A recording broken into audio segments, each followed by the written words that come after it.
주의 것이니 세상 평안과 위로 내게 없어도 예수, 오직 예수뿐이네.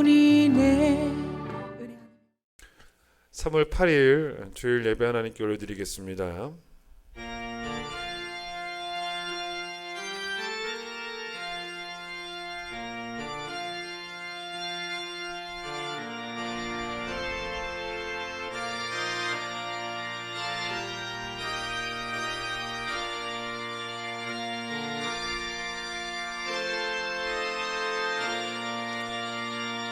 오직 여호와는 그 성전에 계시니 온 땅은 그 앞에서 잠잠할지니라. 기쁨으로 여호와를 섬기며 노래하면서 그 앞에 나아갈지어다.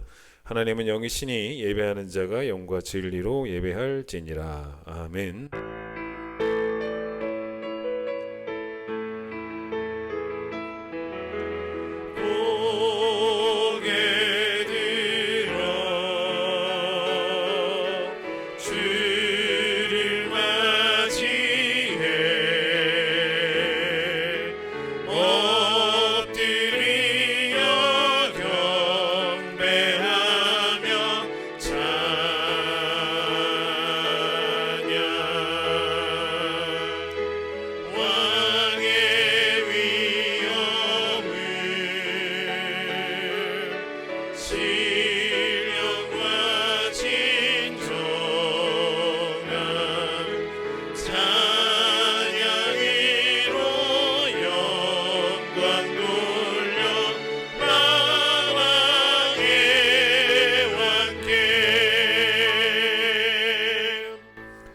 성시교독 125번입니다.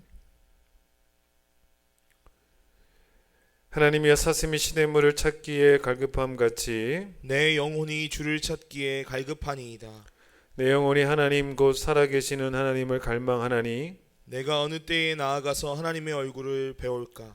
사람들이 종일 내게 하는 말이 내 하나님이 어디 있느냐 하오니 내 눈물이 주야로 내 음식이 되었도다. 내 영혼아 내가 어찌하여 낙심하며 어찌하여 내 속에서 불안해하는가. 너는 하나님께 소망을 두라. 그가 나타나 도우심으로 말미암아 내가 여전히 찬송하리로다. 낮에는 여호와께서 그의 인자하심을 베푸시고 밤에는 그의 찬송이 내게 있어 생명의 하나님께 기도하리로다. 내 반석이신 하나님께 말하기를 어찌하여 나를 잊으셨나이까. 내가 어찌하여 원수의 압제로 말미암아 슬프게 다니나이까 하리로다. 내 뼈를 찌르는 칼같이 내 대적이 나를 비방하여 늘 내게 말하기를 내 하나님이 어디 있느냐 하도다. 내 영혼아 내가 어찌하여 낙심하며 어찌하여 내 속에서 불안해하는가.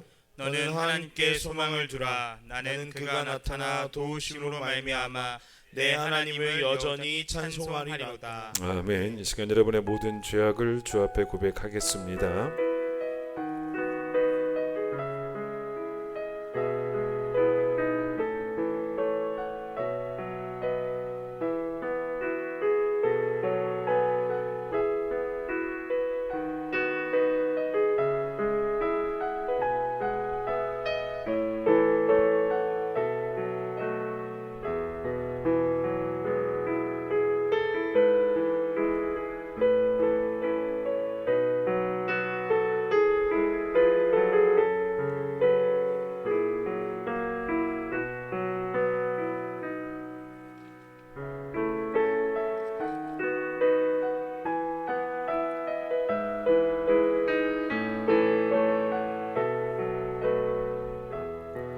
여호와는 긍휼이 많으시고 은혜로우시며 노하기를 더디하시고 인자하심이 풍부하시도다.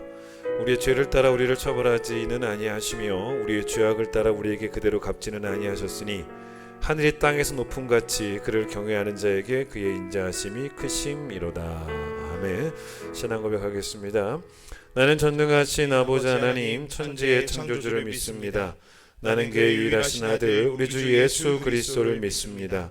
그는 성령으로 잉태되어 동정녀 마리아에게서 나시고 본디오 빌라도에게 고난을 받아 십자가에 못 박혀 죽으시고 장사된 지 사흘 만에 죽은 자 가운데서 다시 살아나셨으며 하늘에 오르시어 전능하신 아버지 하나님 우편에 앉아 계시다가 거기로부터 살아있는 자와 죽은 자를 심판하러 오십니다.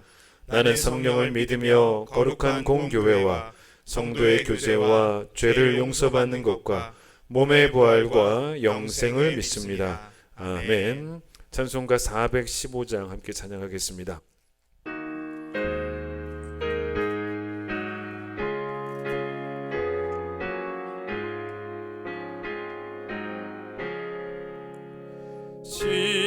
십자가 그늘 아래 나 쉬기 원하네.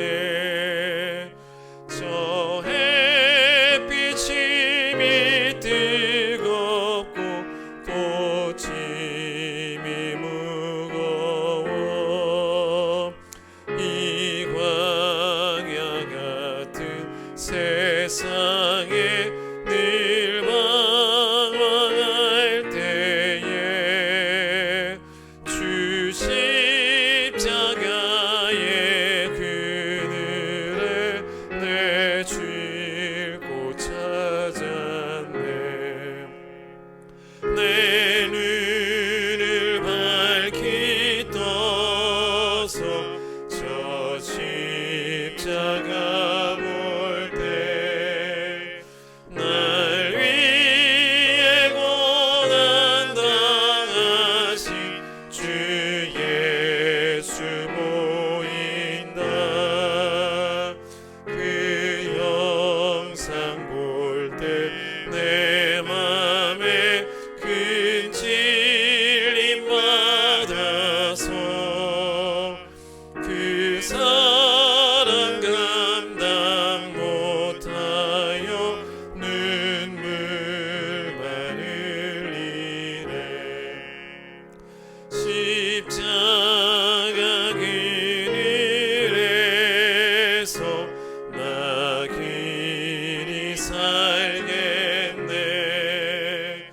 나 사모하는 광채는 주 얼굴뿐이라. 이 세상 나를 버려도 나 두려움 없네. 내 한량없는 영광은 십자가뿐이라. 아멘.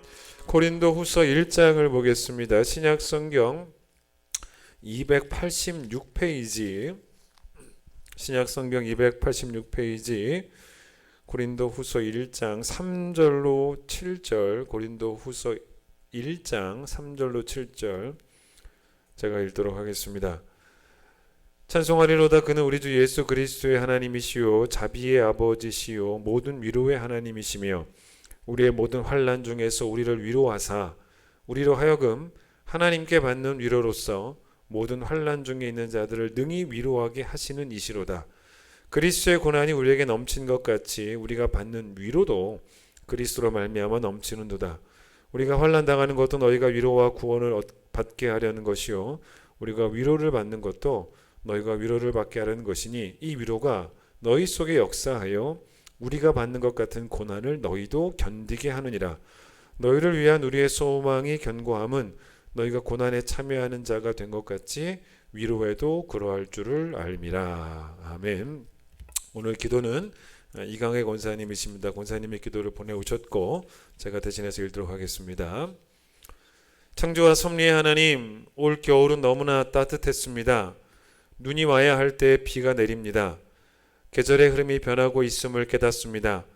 창조하실 때 주님이 베풀어 주신 질서와 조화가 인간의 탐욕으로 인하여 깨어지고 있습니다.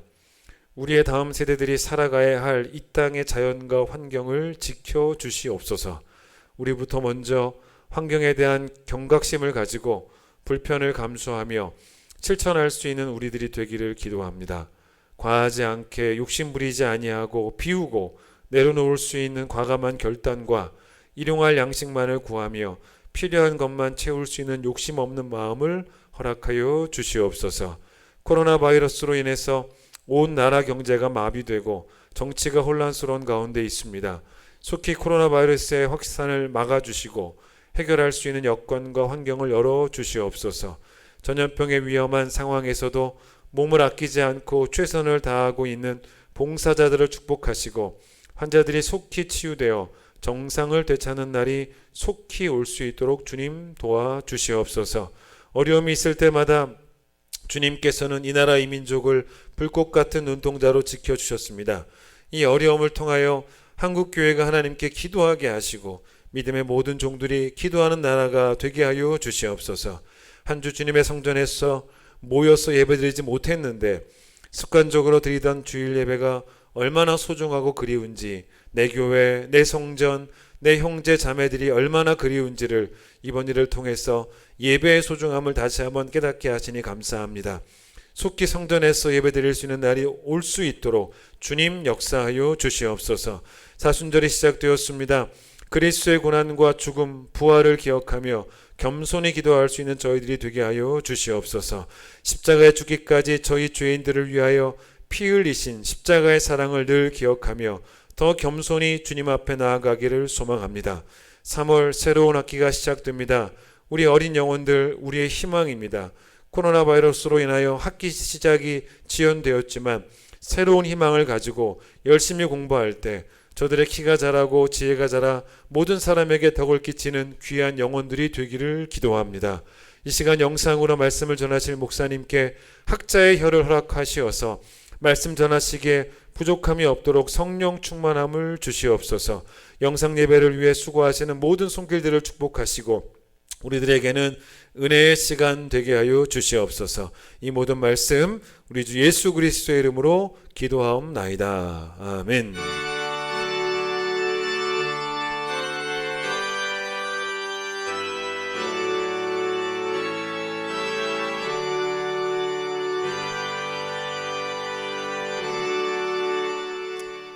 헌금 시간입니다. 오늘 헌금 시간에는 특순이 있습니다. 우리 교회 새로 오신 우리 소년부 전도사님, 장성인 전도사님이 찬양을 참 잘합니다. 그래서 오늘 헌금송으로 하나님께 영광 돌리도록 하겠습니다.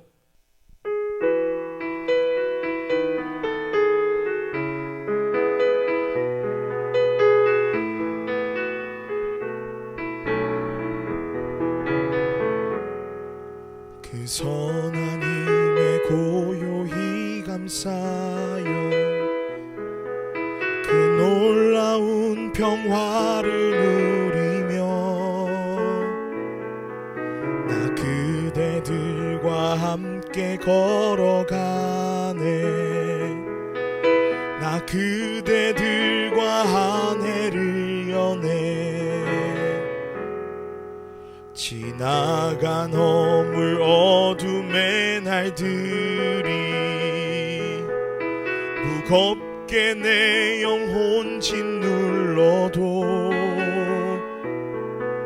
오 주여 우리 외면치 마시고 약속의 구원을 이루소서. 그 선한 힘이 우리 감싸시네. 믿음으로 일어날 일 기대하네. 주 언제나 우리와 함께 계셔. 하루 또 하루가 늘 새로워. 주께서 밝히신 작은 촛불이 어둠을 헤치고 타오르네. 그 빛에 우리 모두 하나 되어 온 누리에 비추게 하소서. 그 선한 힘이 우리 감싸시니 믿음으로 일어날 일 기대하네. 주 언제나 우리와 함께 계셔. 하루 또 하루가 늘 새로워. 고요함이 깊이 번져갈 때 저 가슴 벅찬 노래 들리네. 다시 하나가 되게 이끄소서. 당신의 빛이 빛나는 이 밤, 그 선한 힘이 우리 감싸시니 믿음으로 일어날 일 기대하네. 주 언제나 우리와 함께 계셔. 하루 또 하루가 늘 새로워. 하루 또 하루가 늘 새로워.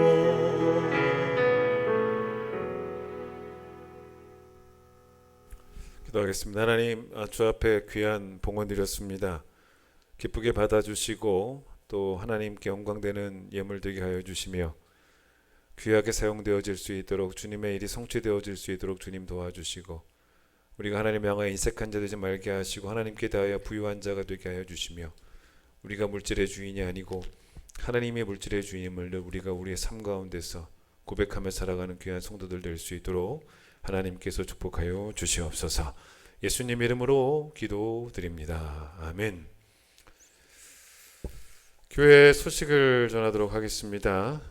지금 사순절 기간입니다. 사순절은 예수 그리스도의 십자가 고난을 묵상하는 귀한 절기입니다. 경건함으로 살아가는 절기가 되시기를 바랍니다. 어제죠. 어제 태국 후에이 무따이 지역 성전 공사가 다 마무리되고 이제 어제 입당 예배를 드렸습니다.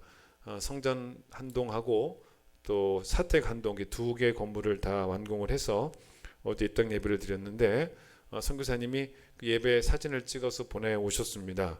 여러분, 그래서 오늘 그 설교까지 예배 다 끝나고 이제 축도 끝나고 나서 예배 영상이 다 끝나면 그게 끝이 아닙니다. 그 뒤에 영상이 2개가 더 나옵니다. 끄지 마시고 계속 보셔야 되는데, 첫 번째 영상은 후에이 무따이 선전 입당 예배 드리는 사진들을 저희가 보여드릴 것이고요. 그리고 또 그거 끝나면 또 끝나는 게 아닙니다. 그것도 영상이 또 나오는데, 그건 뭐냐면 여러분들 교회 오시고 싶지 않으십니까? 교회 보고 싶고 그러셔가지고 우리 교회 어떤 집사님이 드론으로 교회 외관도 다 찍고 교회 실내도 찍고 그래가지고 영상을 이쁘게 편집을 했습니다.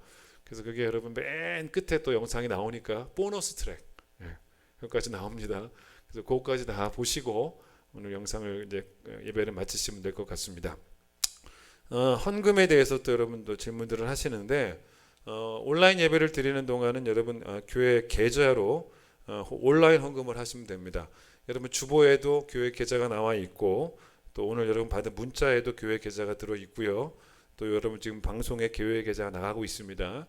이리로 헌금하시면 되는데, 교회가 함께 모여서 예배를 드리지 않아도 교회가 고정적으로 지출되는 그런 것들이 있습니다. 교회가 운영되기 위해서는 매달 고정적으로 지출되는 것이 있기 때문에, 그래서 여러분의 헌금이 필요합니다. 그래서 여러분 기억하시고 꼭 헌금해 주시기를 바라고, 헌금하실 때 그냥 하시면 안 되고요. 온라인으로 보내실 때 정확하게 그 내용들을 쓰셔야 됩니다. 어떻게 쓰시냐면 김석환 11조, 또 김석환 감사 헌금, 김석환 선교 구제 헌금, 이렇게 이름을 쓰셔가지고 입금하셔야지 또 선교부에서 재정부에서 정리할 때 훨씬 수월해집니다. 그래서 여러분 그렇게 입금해 주시기를 바라고요. 만약에 온라인으로 입금하시는 게 좀 어려우신 분들은 우리 언제 예배당 예배를 다시 드릴지는 모르겠지만, 그때까지 헌금을 모아두셨다가 예배 시작하시면, 우리 교회에서 예배 시작하면 그때 와서 헌금하시면 또 되겠습니다. 찬양하겠습니다.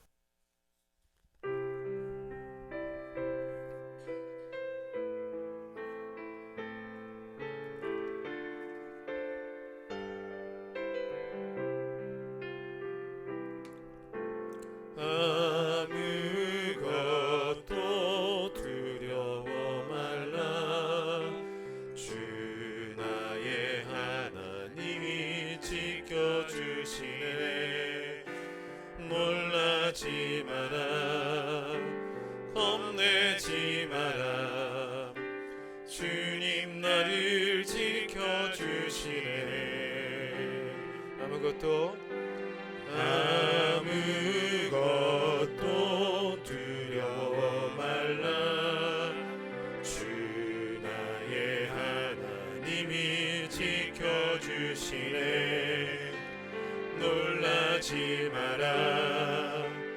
겁내지 마라. 주님 나를 지켜주시네. 내 맘이 매겨 지칠지라도 주님 나를 지켜주시네. 세상의 험한 풍파 몰아칠 때도 주님 나를 지켜주시네.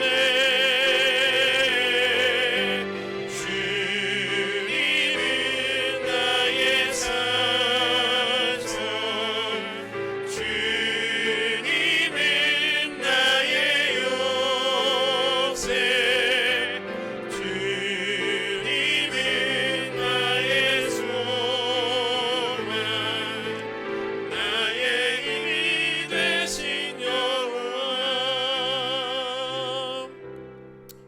성도는 평생 어떤 인생을 살아야 하냐면 청지기의 삶을 살아야 됩니다. 그래서 우리가 주님 앞에 서는 날 착하고 충성된 종이었노라고 하나님께 칭찬을 듣는 자들이 되어야겠죠. 여러분, 이 청직이라는 단어가 영어 성경에는 어떤 단어로 나오냐면 스튜어드라는 단어로 나옵니다. 여러분, 이 스튜어드라는 단어가 청직이라는 단어고, 또 이 단어가 어떤 뜻도 있냐면 우리가 비행기를 탈 때 남자 승무원, 그 남자 승무원을 스튜어드라고 합니다. 여자 승무원을 우리가 스튜어디스라고 하지 않습니까? 근데 이제 이 스튜어드라는 단어에는 청직이라는 뜻도 있고 남자 승무원이라는 뜻도 있는데, 비행기 한번 타보세요. 비행기 타면 정말 승무원들이 비행 시간 내내 고객들을 향해서 충성을 다합니다. 충성을 다합니다. 그래서 청지기에게 요구되는 가장 중요한 덕목은 주인이 맡겨준 것을 가지고 충성을 다하는 것. 근데 이때 충성의 방향이 어디로 향하여야 하냐는 거죠. 이 충성의 방향은 내가 아닙니다. 충성의 방향은 하나님과 또 이웃이라는 거죠. 선한 청지기는 하나님 사랑, 이웃 사랑을 제대로 실천하며 사는 사람을 말하는데, 제가 작년 10월 마지막 주일에 선한 청지기에 대한 설교를 한 적이 있었습니다. 어떻게 했냐면 아무것도 받은 것이 없이 충성하는 것이 아니고 하나님께 받은 것으로 충성을 하라는 거예요. 하나님께 받은 것으로 충성을 하는데, 뭐 그게 건강이든 그게 뭐 재물이든 또 그게 은사든, 그런데 여러분, 성경은 하나님께 받은 것과 동의어를 어떻게 또 표현하고 있냐면 하나님께서 맡기신 것이라고 표현을 합니다. 그게 어디 나오는 말씀이냐면 들어보세요. 베드로전서 4장 10절, 각각 은사를 받은 대로 하나님의 여러 가지 은혜를 맡은 선한 청지기 같이 서로 봉사하라. 은사를 받은 대로 또 여러 가지 은혜를 맡은, 그러니까 받은 대로가 곧 맡은 대로가 된다는 거죠. 대야에다가 물을 채워가지고 누군가의 발을 열심히 닦아주면요, 이것도 곧 선한 청지기의 삶입니다. 그럴 때 여러분, 대야에 가득 들어있는 물이 뭔지 아세요? 그 물이 바로 뭐냐면 하나님께 받은 은혜라는 거죠. 그 은혜를 가지고 하나님께 받은 것으로 또 하나님을 향해서 또 이웃을 향해서 충성하라는 것입니다. 야곱이 12아들에게 축복을 하는 내용이 창세기 49장에 나옵니다. 근데 창세기 49장에서 야곱이 요셉에게는 뭐라고 축복을 하냐면 22절에서 요셉아, 너는 무성한 가지가 되라. 곧 샘 곁에 무성한 가지라. 그런데 그 다음 뭐라고 말하냐면 그 가지가 담을 넘었도다. 이렇게 축복을 합니다. 이게 무슨 말이겠습니까? 우선은 하나님께 축복을 많이 받는 사람이 이제 되라는 거죠.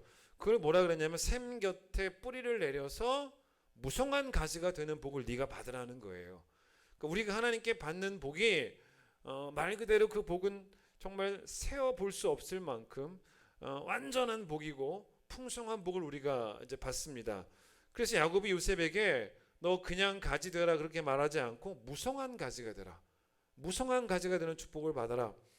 그런데 거기까지만 축복하지 않았다는 거예요. 이제 그 다음 축복이 뭐냐면 그래서 그 가지가 담장을 넘어야 된다라는 이야기를 합니다.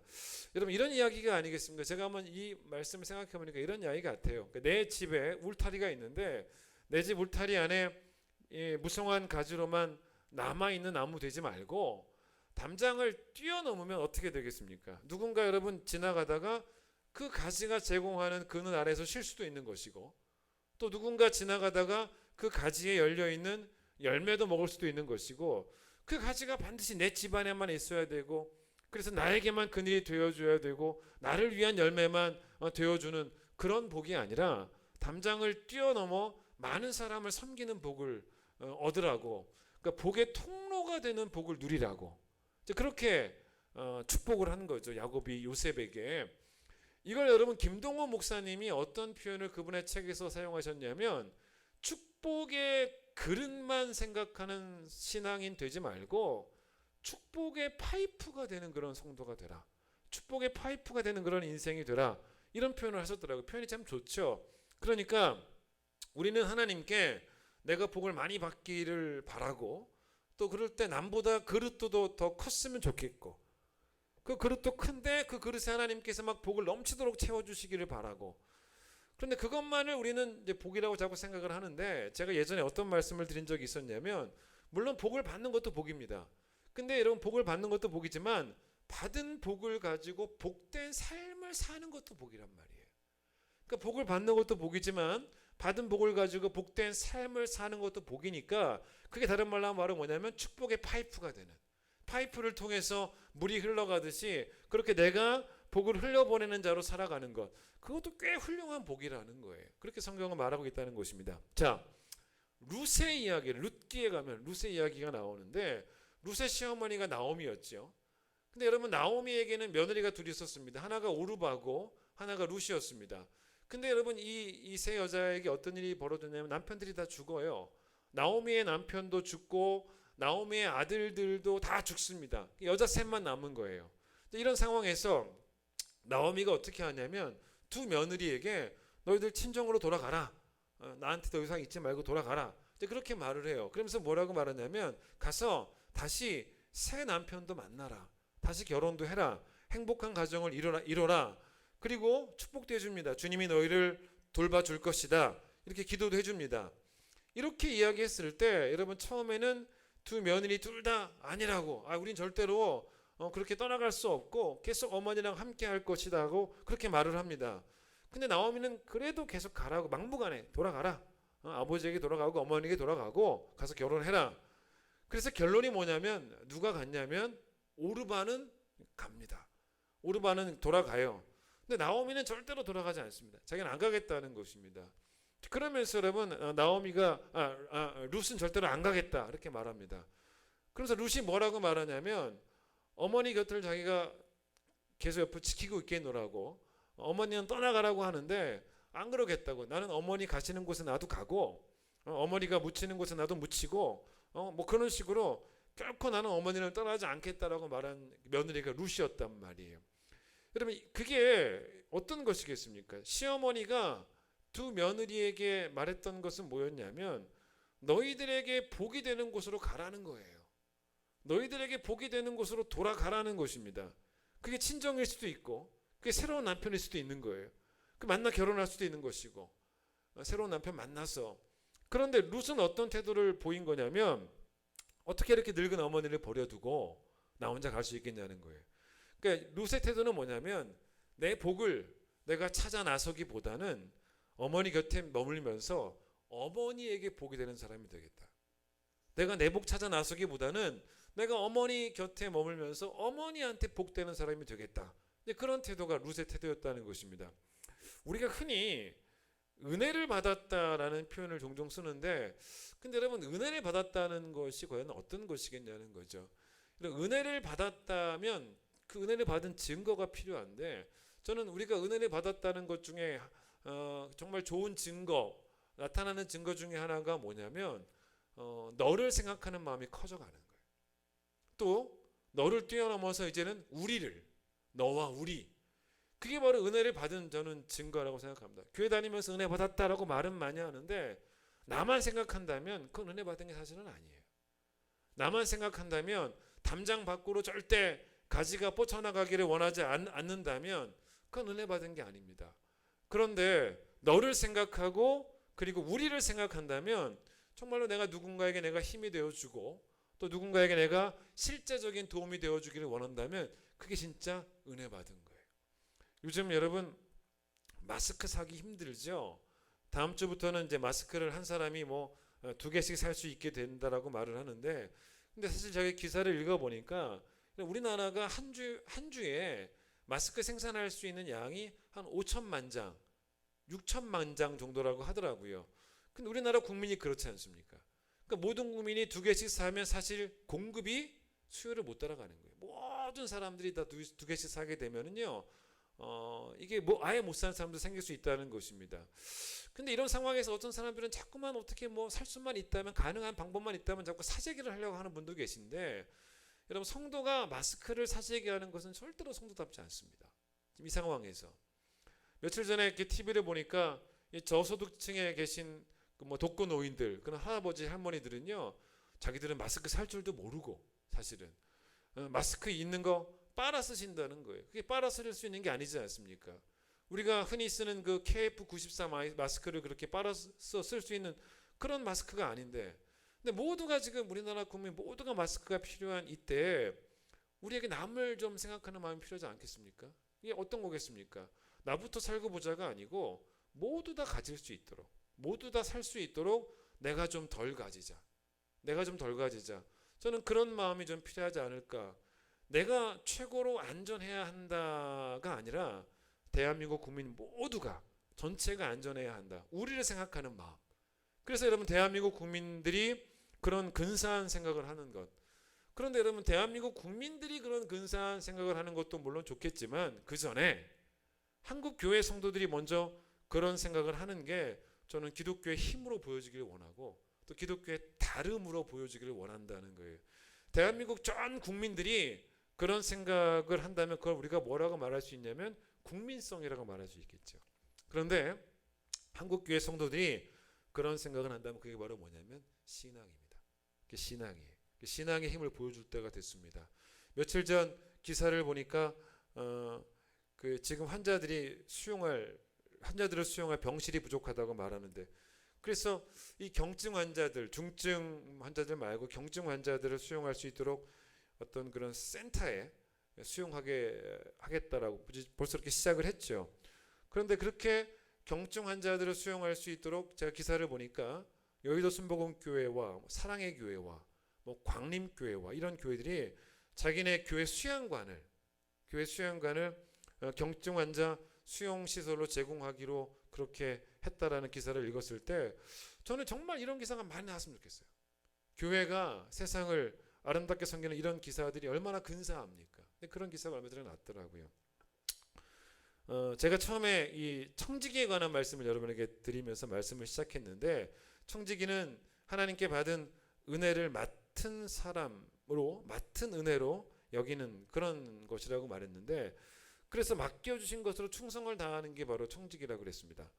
그런데 여러분 받은 은혜를 가지고 하나님을 섬길 수도 있고 또 세상을 섬길 수도 있는 사람이 청직인데, 근데 우리가 받은 것이 재산일 수도 있고요.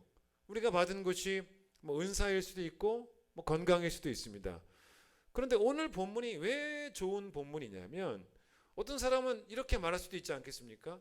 나는 청지기가 되고 싶은데 나는 하나님께 받은 재산도 없고 하나님께 받은 은사도 없고 하나님께 받은 건강도 없으니 나는 선한 청지기가 될 수가 없네요. 아무것도 받은 게 없으니, 이렇게 말하는 사람도 있을 수도 있다는 거예요. 그런데 오늘 본문은 뭐냐면 굳이 물질의 부요함과 건강의 부요함과 은사의 풍성함만이 하나님께 받은 은혜의 선물이겠냐는 거예요. 그게 아니에요. 우리가 하나님께 받은 은혜의 부요함, 은혜의 선물 중에 어쩌면 정말 소중한 은혜의 부요함이 뭔지 아십니까? 그게 바로 뭐냐면 하나님이 내게 은혜로 주시는 위로입니다. 위로. 여기 위로라고 나와 있어요. 위로. 그 위로는 하나님께서 우리에게 은혜로 주시는 선물이에요. 그래서 그 위로로 내 심령이 부요하다면, 그러면 하나님이 주신 위로로 내 심령이 부요하다면, 오늘 본문 말씀이 그런 말씀입니다. 그렇다면 이제는 그 위로를 흘려보내는 축복의 파이프가 되라는 거예요. 이것도 따지고 보면 선한 청지기의 삶인 거예요. 이것도. 그러니까 어쩌면 이 선한 청지기의 삶은요, 재산의 유무와 상관없이, 건강의 유무와 상관없이, 은사의 많고 적음과 상관없이 성도라면 누구나 다 살 수 있는 삶이라는 거예요. 누구나 다. 왜냐하면 우리가 하나님의 은혜를 누구나 다 경험하니까. 특히 여러분, 이 어려운 때, 코로나 때문에 너무나 힘든 이때, 우리에게 지난주 말씀도 그렇지만 이 말씀도 너무나 필요한 말씀 같아요. 우리 큰기쁨교회 성도들 간에 서로 위로하는 그런 공동체가 되기를 간절히 소망합니다. 오늘 본문에서 바울이 말하는 뭐가 뭐냐면 고난이 있더라는 거예요. 심한 고난. 사도 바울은 자기가 당한 고난을 8절 보시면은 살 소망까지 끊어질 만한 그런 고난이었다는 거예요. 고난이 있더라는 것입니다. 자, 그런데 고난이 있기는 한데 고난만 있는 게 아니라 제 말을 들어보세요. 그 고난을 견뎌내게 하시는 하나님의 은혜 또한 놀랍더라는 거예요. 그 얘기를 말합니다. 여러분, 우리가 만약에 고난만 넘치면요, 우리는 숨 막혀 죽습니다. 다 죽어요. 그런데 5절을 보세요. 고난만 넘친 것이 아니라 5절 보시면 그리스도의 고난이 우리에게 넘치기도 했지만 뭐도 넘친다 그러냐면 우리가 받는 위로도 넘친다 라고 이렇게 분명히 말을 하고 있습니다. 그런데 여기서 말하는 하나님의 위로가 뭔지를 아셔야 돼요. 이 본문에서 말하는 하나님의 위로가 뭔지를 아셔야 됩니다. 정확히 아셔야 돼요. 이 본문에서 말하는 하나님의 위로는 뭐냐면 견디게 하시는 은혜예요. 그게 위로라고 말합니다. 4절 보세요. 4절이 이제 선한 청지기가 되자는 것입니다. 어떻게 말합니까? 중간에 보시면은 하나님께 받는 위로로서, 오늘 제목이기도 하죠. 하나님께 받는 위로로서, 그 다음 보세요. 우리가 위로를 받는다는 거죠. 그 다음에 그 위로를 가지고 모든 환난 중에 있는 자들을 위로하는 삶을 살아야 된다는 거예요. 그런데 여러분, 이 하나님께 받는 위로가 뭐라 그랬냐면 견디게 하시는 은혜라 그랬죠. 견디게 하시는 은혜, 버텨내게 하시는 은혜입니다. 그래서 6절 보세요. 6절에 보시면 중간 보세요. 이 위로가 우리한테 역사했는데, 우리한테 역사해가지고 우리를 어떻게 했냐면 견디게 해줬다는 거예요. 그러면 우리를 견디게 해준 이 위로가 이제는 어디에도 역사해서, 너희 속에도 역사하여서, 이 위로가 너희 속에도 역사하여서 우리가 받는 고난을 너희도 뭐하게 한다 그래요. 너희도 견디는 거예요. 너희도 견뎌내는 그 하나님의 위로를 받게 되기를 원한다. 이렇게 이제 바울이 말을 하고 있다는 것입니다. 그래서 3절 보세요. 바울은 자기가 믿고 있는 하나님을 끝에 보시면 모든 위로의 하나님이라고 한 거예요. 자, 이 말씀 잠깐 접어두시고 고린도후서 1장을 접어두시고 로마서 15장으로 갑니다. 방송으로 해도 찾을 건 찾겠습니다. 로마서 15장을 가겠습니다. 260페이지. 자, 구약성경 260페이지. 자, 여기에 정리가 되어 있죠. 그래서 이 하나님을 바울은 어떻게 표현하냐면 5절 보세요. 정확히 나오잖아요. 이제 뭐와 뭐의 하나님이에요? 인내와 위로의 하나님이라고 하지 않습니까? 인내와 위로의 하나님. 하나님이 우리를 위로하시는 하나님인데 그 위로가 뭐라고 말하냐면 인내라는 거예요. 인내를 주시는 하나님. 인내라고 하는 위로를 주시는 하나님. 다른 말로 하면 고난의 한복판에서 인내하기 위해서는 반드시 뭐가 필요하냐면 하나님의 위로가 필요하다는 거죠. 그걸 말하고 있는 거죠. 그래서 바울이 오늘 본문에서 말하고자 하는 바가 바로 뭐냐면 우리에게 위로라는 것은 뭐냐면 우리가 생각할 때 위로는 뭐냐면 고난이 다 끝나는 그 결과, 고난이 다 끝나는 그 결과만을 우리는 위로다라고 생각하는 경향이 있는데, 근데 하나님은 그런 하나님이 아니라는 거예요. 하나님 어떤 하나님이냐면 우리와, 이거 중요한 표현입니다, 우리와 늘 함께 하시는 하나님이에요. 하나님은 그분의 위대하심을 우리에게 보여주시기 위해서 우리한테 오늘도 조금만 더 기다려봐, 조금만 더 기다려보면 내가 너에게 내가 얼마나 위대한 존재인지를 곧 보여줄 것이다 라고 말씀하시면서 좀만 더 기다려봐라, 내가 고난을 결국 끝나게 해줄 것이다, 그때 너는 나의 위대함을 알게 될 것이고 나의 위대함을 보게 될 것이다 라고 말씀하시지 않는다는 거예요. 하나님의 위대하심은 우리 인생의 모든 순간에 빛납니다. 그게 바로 뭐냐면 고난 중에도 함께 하시는 하나님, 위로로. 고난을 이 끝나는 순간에도 함께 하시는 하나님, 고난이 끝난 이후에도 함께 하시는 하나님, 그게 우리 하나님 위대하심이에요.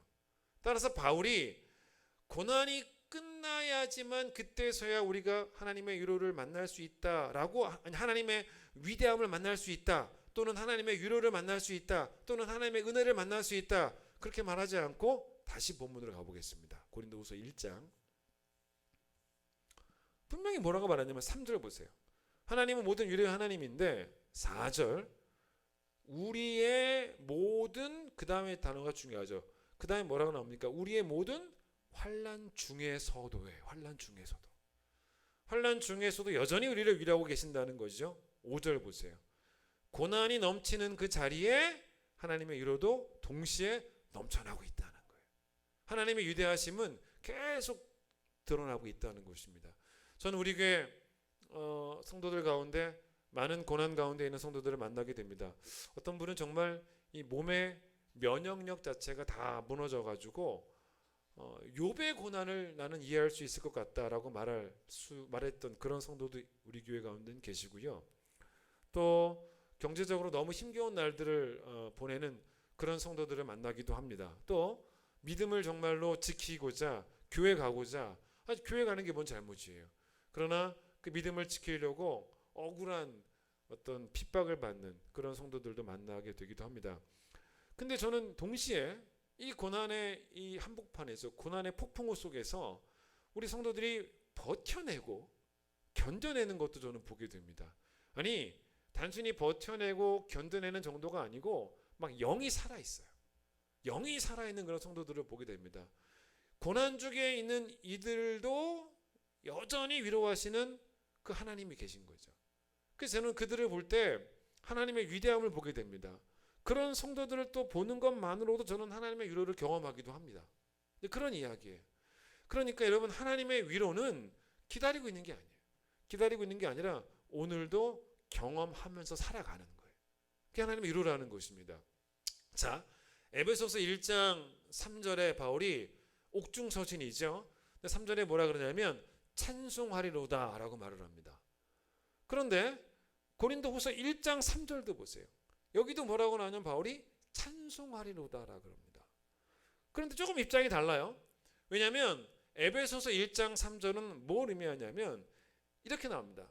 한번 들어보세요. 에베소서 1장 3절.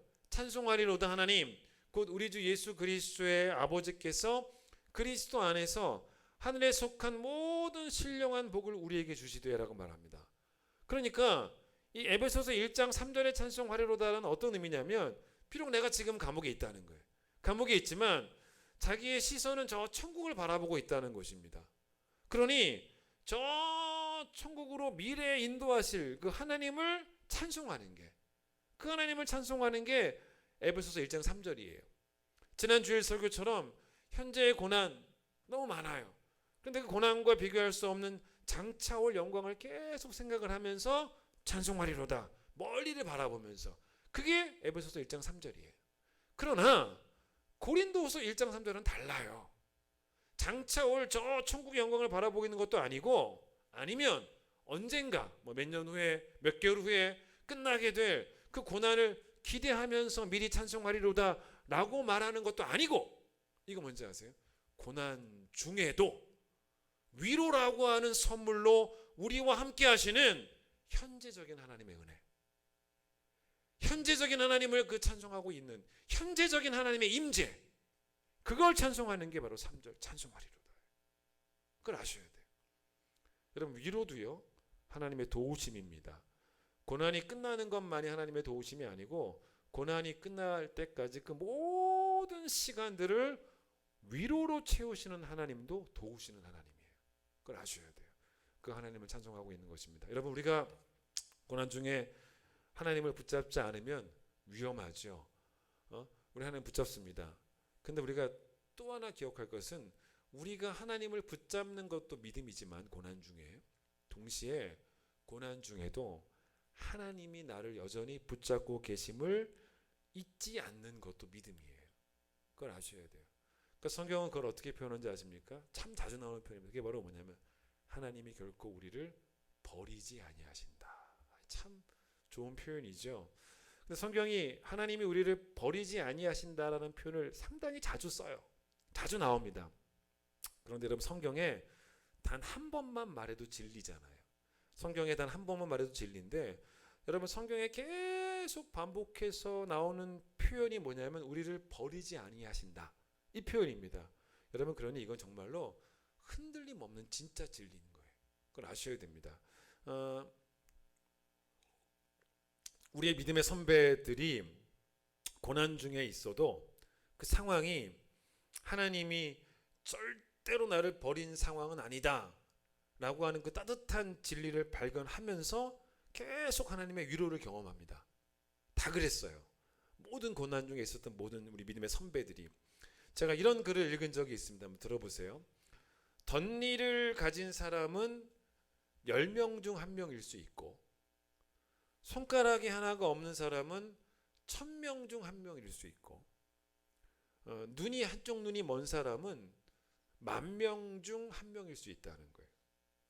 그런데 여러분 이게 좀 제가 세 가지 조건을 말했죠. 덧니가 있고 또 손가락이 하나 없고 눈이 멀었고. 근데 이 세 가지 조건이죠. 이 세 가지 조건을 동시에 다 가지고 있는 사람. 이 세 가지 조건을 전부 다 동시에 한 사람에게 다 한 사람한테 동시에 생길 수 있는 그 확률. 덧니가 있으면서 손가락이 없고 눈이 먼. 이걸 우리가 수학적 확률로 따지면 공부 잘하시는 분들은 아실 거예요. 어떻게 하면 돼요? 셋을 곱하면 되죠. 그럼 10 곱하기 1000 곱하기 그죠? 만 하면 돼요. 그럼 뭐가 나오는지 아십니까? 1억이 나와요. 1억. 그러니까 여러분 1억 명 중에 한 명이 나온다는 거예요. 그런 사람은 1억 명 중에 한 명입니다. 그러니까 이런 사람 찾기는 쉽지 않다는 거예요. 우리나라 인구가 한 5천만 되지 않습니까? 그러니까 우리나라 인구가 5천만 되니까 우리나라 인구가 지금보다 2배가 되면 한 명 나올 정도라는 거죠. 그게 쉽지 않다는 것입니다. 근데 어떤 학자들이 연구를 해보니까 이 구약 성경에 예수 그리스도에 대한 예언은 한 몇 가지 정도 나온다고 보냐면 한 350개 정도 예언이 나온다는 거예요. 구약 성경에. 그러니까 성육신 하신 예수 그리스도가 이 땅에 오신다는 그 예언이 한 350개 정도가 나오는데 여러분 이 350개의 예언이 한 분 예수 그리스도에게 성취된다는 것이 아까 세계도 여러분 세계도 1억 분의 1인데 말입니다. 이 350개의 그 예언들이 한 분에게 성취된다는 것은 확률적으로 너무 어렵다는 거예요, 사실은. 이게 참 재미난 접근입니다. 그런데 여러분 이건요 수학적 확률이 아니라는 거예요.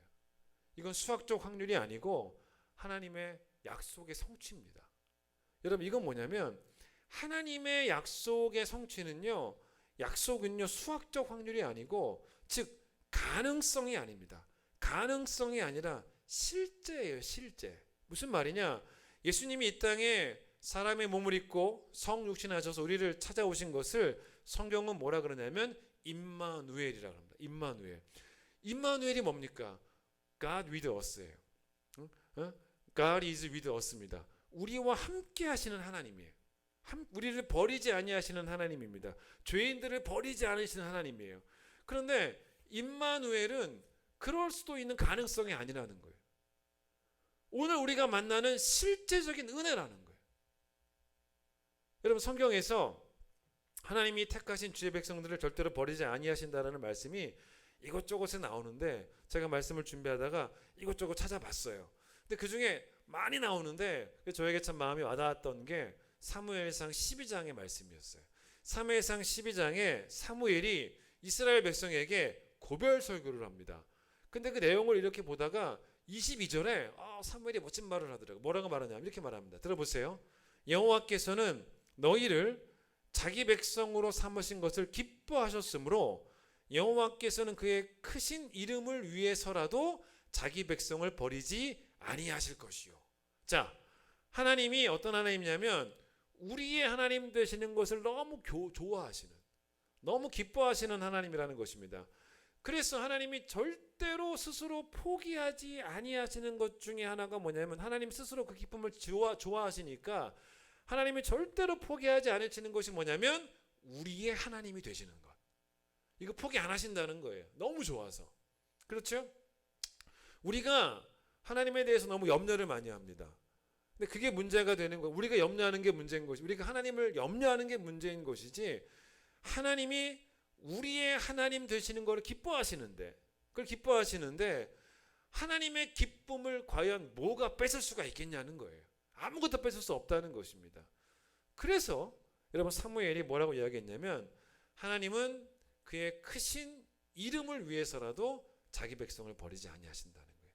이 말이 뭔지 아십니까? 자, 이렇게 한번 예를 들어 보겠습니다. 여러분 부모 있죠, 부모. 부모에게 버림받는 자녀들이 간혹 있긴 하죠. 간혹 있습니다. 그런데 여러분 부모에게 버림받는 자녀들은요, 아마 평생 동안 상처가 될 거예요. 부모는 그 어떤 경우에도 자식을 버리면 안 되죠. 여러분 그런데 너무 경제적으로 막 어려워서 뭐 자식을 버리는 그런 부모도 있을 수도 있고요. 또 너무 뭐 이런 경우도 있을 수 있죠. 너무 자식이 속을 썩여. 너무 속을 썩여서 뭐 그러면 안 되겠지만 부모가 그런 자식을 이제 버리기도 합니다. 여러분 이럴 때 사람들이 누구를 비난하겠냐는 거예요. 누구를 비난하겠습니까? 부모가 이렇게 다 버렸습니다. 그럼 부모가 버렸을 때 사람들이 누구를 비난하겠냐는 거죠. 사람들이 그 얘기를 듣고 자식을 비난하겠습니까? 그렇지 않죠. 뭐라고 비난하겠습니까? 아니 아무리 경제적으로 어려워도 그렇지. 어떻게 자기 자식을 그렇게 버리는 부모가 있을 수 있겠냐고. 아무리 자식이 속을 썩여도 그렇지. 어떻게 이렇게 자기 자식을 버리는 그런 부모가 있을 수 있겠냐고. 부모의 이름을 가지고, 부모라는 이름을 가지고 그런 행동을 할 수 있겠어? 이런 말을 하지 않습니까? 여러분 사무엘의 이야기가 바로 그런 이야기예요. 하나님은 하나님의 이름을 위해서라도, 하나님의 이름의 명예를 위해서라도 우리를 절대로 버리지 아니하신다는 거예요. 그 얘기를 한 겁니다. 여러분 남유다가 바벨론에 포로로 잡혀갑니다.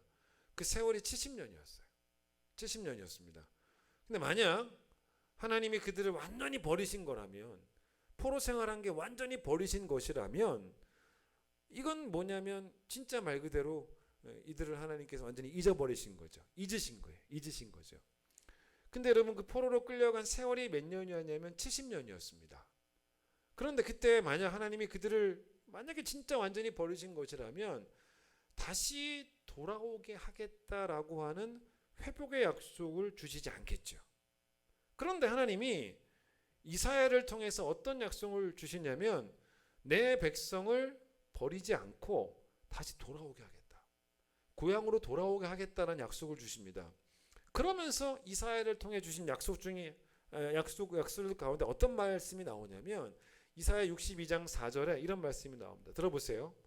다시는 너를 버림받은 자라 부르지 아니하며 다시는 너의 땅을 황무지라 부르지 아니하고 오직 너를 헵시바라 하며 너의 땅을 뷸라라 하리니 라는 말씀이 나옵니다.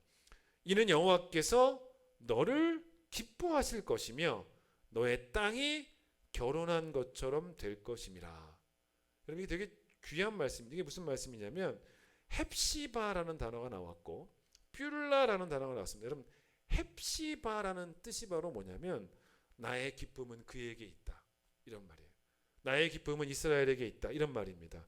뷸라라는 단어의 뜻은 바로 어떤 뜻이냐면 결혼한 여자라는 뜻입니다. 여러분 그러면 이게 무슨 말이겠습니까?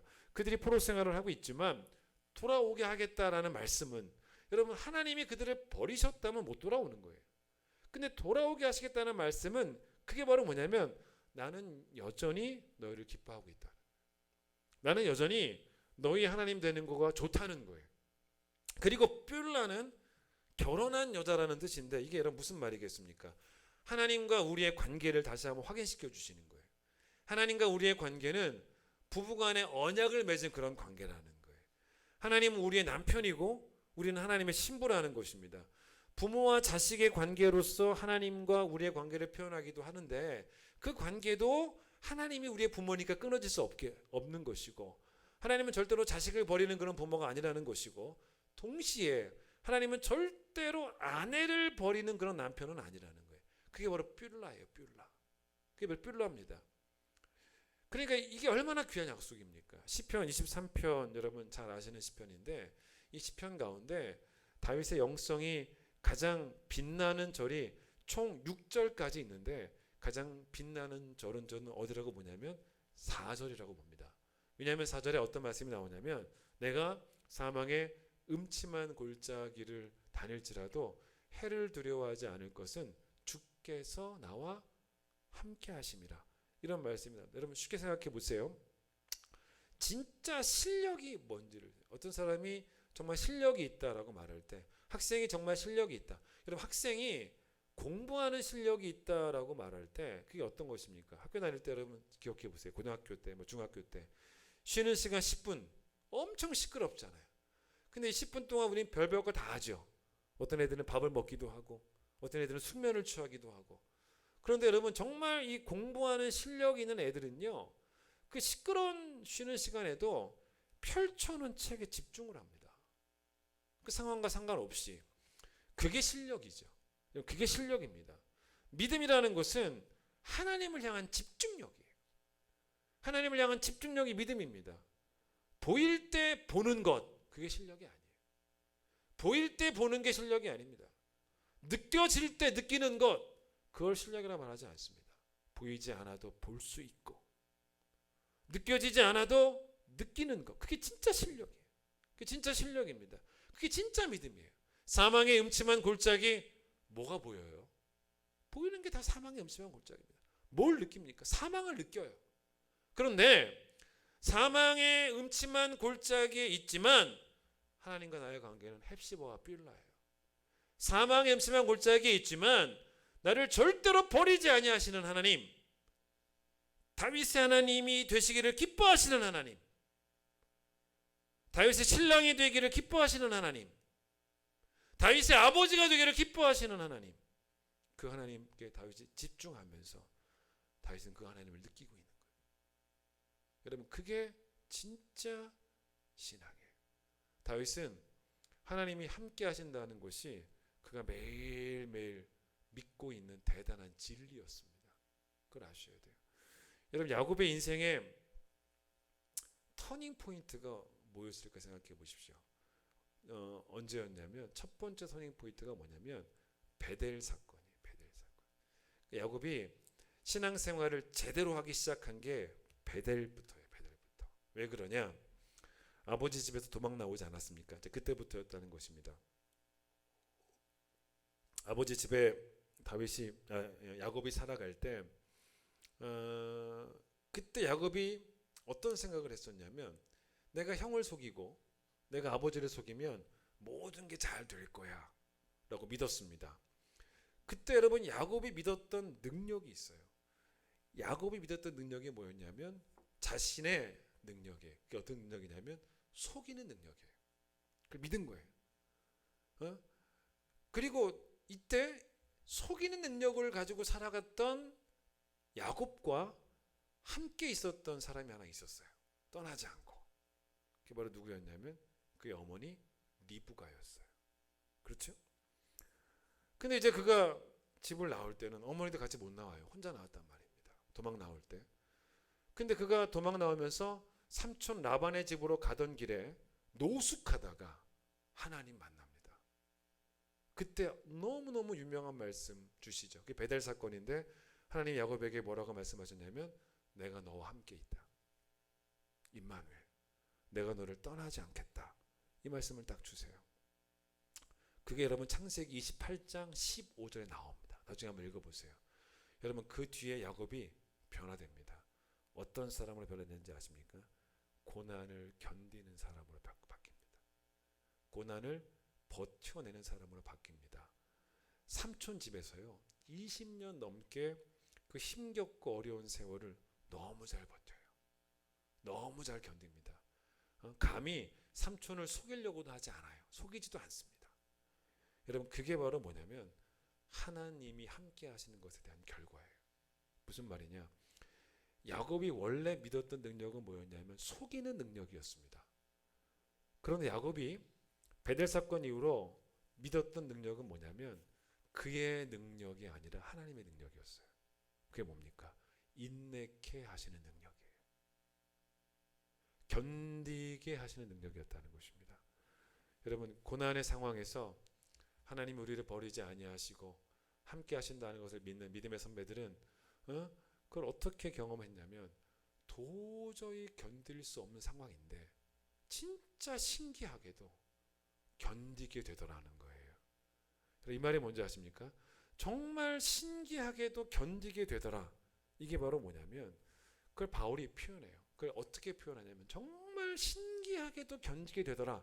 이걸 바울이 어떻게 표현했냐면, 빌립보서 4장 7절에서 모든 지각에 뛰어난 하나님의 평강이 내 마음과 내 생각을 지켜주시더라. 이게 그 얘기예요. 무슨 말씀인지 아십니까? 우리의 마음과 우리의 생각을 우리의 능력으로 지키고 있다는 게 아니에요. 모든 지각에 뛰어난이라는 말은 인간의 헤아림을 뛰어넘는 이란 말이에요. 인간의 예상을 뛰어넘는 평강이라는 것입니다. 그걸 바울이 뭐라 그랬냐면 하나님의 평강이에요. 하나님의 평강, 하나님이 주시는 평강, 다른 말로 하면 하나님이 주시는 은혜, 다른 말로 하면 하나님이 주시는 위로라는 거예요. 위로라는 것입니다. 여러분, 하나님이 우리를 버리지 아니하시고 함께 하시면서 우리를 위해서 지금도 일하시고 계시는데, 어떻게 일하고 계시냐면 우리에게 지금도 고난을 버티고 견뎌낼 수 있는 능력을 주고 계신다는 것입니다. 고난을 종결하는 능력은 하나님께 있습니다. 그리고 고난을 견디게 해주시는 능력도 하나님이 함께 하시면서 우리에게 주시는 신령한 능력이라는 거예요. 그걸 아셔야 됩니다. 이게 바로 고난 중에는 우리가 받는 하나님의 위로라는 것입니다. 그런데 하나님이 이렇게 우리를 위로하시는 것은 우선적으로 우리를 위로하시는 것이 목적이시지만, 동시에 우리가 위로자가 되도록 하시는 것도 우리를 위로하시는 목적 중에 하나라는 거예요. 그걸 아셔야 돼요. 그래서 하나님은 사람을 통해서 그분의 일을 이루시기 때문에 내가 하나님께 받은 그 위로를 가지고 열심히 축복의 파이프가 되어서 그 위로를 흘려보내는 그런 사람이 되어질 때, 내가 오늘 하나님께 위로를 받고 또 그 위로를 열심히 흘려보내고 서로에게 하나님의 위로를 전할 때, 정말 우리의 삶은 복된 삶을 살아가는 복이 있는 거예요. 그걸 말씀하시는 거죠. 우리 성도들 주중에도 이렇게 통화도 해보고 얘기 들어보니까 너무 서로들 보고 싶어가지고 막 난리가 났다고 얘기 들었습니다. 여러분 오늘 말씀을 잘 기억하시면서 꼭 실천하셔야 됩니다. 꼭 실천하세요. 오늘 여러분, 우리 성도들 함께 만나지도 못하고 보지도 못하지만 전화라도 문자라도 카톡이라도 꼭 서로에게 보내주셔야 돼요. 꼭 보내셔야 돼요. 저한테도 보내주세요. 여러분, 내용을 제가 설명해 드린 거예요. 어떤 내용 보내시냐면, 오늘 배운 거 보내세요. 하나님이 당신과 함께 하신다. 하나님 당신을 버리지 아니하신다. 하나님이 당신에게 견딜 능력 주실 것이다. 나는 당신의 하나님이 너무나 자랑스럽고, 나의 하나님, 그리고 당신의 하나님은 너무 위대하신 분이시고, 그렇게 서로를 위로하는 시간 됐으면 좋겠어요. 내가 받은 위로로 환난 중에 있는 다른 성도들을 열심히 위로하는 그런 선한 청지기가 여러분 모두가 꼭 되시기를 바랍니다. 그래서 이 어려움들을, 고난만 있는 게 아니고 위로도 있으니 잘 버티고 견뎌내서 고난의 종결 때 되시는 하나님도 만나게 되는 위로가 있고, 천국 가게 하시는 하나님 만나는 위로도 있고, 우리 평생의 위로로 우리를 도우시는 그 하나님을 늘 찬송하는 모두가 되시기를 간절히 축원드리겠습니다. 찬양하겠습니다.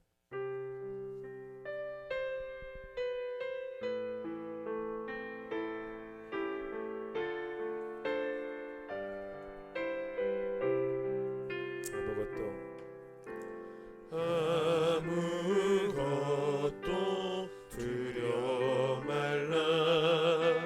주 나의 하나님이 지켜주시네. 놀라지 마라, 겁내지 마라. 주님 나를 지켜주시네. 아무것도 두려워 말라.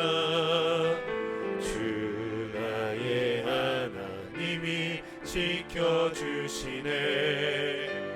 놀라지 마라, 겁내지 마라, 주님 나를 지켜주시네. 내 맘이 매가워 지칠지라도 주님 나를 지켜주시네. 세상의 험한 풍파 몰아칠 때도 주님 나를 지켜주시네. 주님은 나의 산성, 주님은 나의 요새, 주님은 나의 산성, 나의 힘이 되신 여호와. 여러분, 하나님은 고난 중에는 여러분을 도우십니다. 또 고난이 종결될 때도 하나님의 도우심이 있어야지만 가능한 것이고, 천국 가는 것도 하나님의 도우심 때문에 가능한 것인데, 이 모든 것이 다 하나님의 위로입니다. 그렇죠? 그래서 여러분, 이 시간 한번 이렇게 여러분 가정에서 예배 드리는데, 혼자 예배 드리면 여러분 자신에게 말해주시고, 옆에 식구 있으면 식구에게 말해줍니다. 뭐라고 말씀해 주시냐, 오늘 배운 말씀 가지고 말씀해 주십니다. 이렇게 위로해 주세요. 위로의 통로가 되세요. 뭐라고 말씀해 주시냐면, 하나님이 당신과 함께 하십니다. 하나님이 당신과 함께 하십니다. 또 얘기해 주세요. 하나님이 당신을 떠나지 아니하십니다. 하나님이 당신을 떠나지 않으십니다. 당신에게 하나님은 헵시바하고 뷸라입니다. 당신에게 하나님은 뷸라입니다. 우리는 하나님의 영원한 신부고요, 영원한 자녀고, 영원한 천국 백성입니다. 다시 한번 찬양하겠습니다. 아무것도 두려워 말라, 주 나의 하나님이 지켜주시네. 놀라지 마라, 겁내지 마라, 주님 나를 지켜주시네. 내 마음이 힘에 겨워 지쳐도, 내 마음이 힘에 겨워 지칠지라도 주님 나를 지켜주시네. 세상의 험한 풍파 몰아칠 때도 주님 나를 지켜주시네. 주님은 나의 산성, 주님은 나의 요새, 주님은 나의 소망, 나의 힘이 되신 여호와. 주님은 나의 산성, 나의 위로, 나의 요새, 주님은 나의 산성, 주님은 나의 요새, 주님은 나의 소망, 나의 힘이 되신 여호와. 위로, 주님은 나의 위로, 주님은 나의 위, 주님은 나의 인내, 주님은 나의 인내, 주님은 나의 소망, 주님은 나의 소망, 나의 힘이 되신 여호와. 하나님은 사도 바울의 고백처럼 인내와 또 위로의 하나님이심을 고백합니다. 고난의 목판에 있어도 보이는 것이 고난밖에 없지만 우리가 보이는 대로 보지 말게 하시고 느끼는 대로 느끼지 말게 하여 주셔서 이 상황 속에서도 하나님께 집중할 수 있는 믿음의 실력을 허락하여 주시기를 간절히 소망합니다. 하나님, 코로나가 끝날 때까지 하나님은 우리에게 견딜 수 있도록 능력 주시며 우리를 위로하실 것입니다. 코로나를 다 소멸시키실 분도 우리 하나님이십니다. 우리를 천국 갈 때까지 인도하실 분도 하나님이시고, 천국에서 영원한 주의 나라에서 영원한 기업을 누리며 살 수 있도록 도와주실 분도 하나님이십니다. 모든 은혜 하나님, 모든 유료 하나님이 나의 하나님이시고, 하나님은 나의 하나님 되시길 기뻐하시며, 하나님은 내 인생의 헵시바 되어주시며 삘라가 되어주심을 또한 고백하며, 이 시간 우리가 기도하는 것은 하나님이 나의 아버지여서 떠나지 아니하실 것이고, 나의 신랑이셔서 떠나지 아니하실 것이고, 나의 왕이시기에 떠나지 아니하실 것이기 때문에 어떤 것도 우리가 두려워하지 말게 하여 주시고, 하나님, 우리가 도저히 기대할 수 없는, 우리가 생각해낼 수도 없었던 그 신기한 하나님의 평강으로 우리의 마음과 생각을 지켜주실 때, 우리 귀한 큰 기쁨의 성도들 삶의 모든 자리에서 두려워하지 말고 다시 만날 그날까지 예배하며 찬송하며 승리하며 살아갈 수 있도록 하나님께서 복의 복을 더하여 주시옵소서. 이제 예수님의 놀라우신 은혜와 하나님의 그 크신 사랑과 성령의 역사하심과 교통하심이 고난 행복판에서 우리를 위로하시는 하나님이 너무나 고마워서 또 그 위로를 전하는 통로로 살아가기를 원하는 우리 모든 큰 기쁨의 성도들 위해, 이 나라 이 민족 위에 함께 하시길 간절히 축원하옵나이다. 아멘.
사람이 넘치기보다 사랑이 넘치는 교회, 섬김을 원하기보다 섬김의 기쁨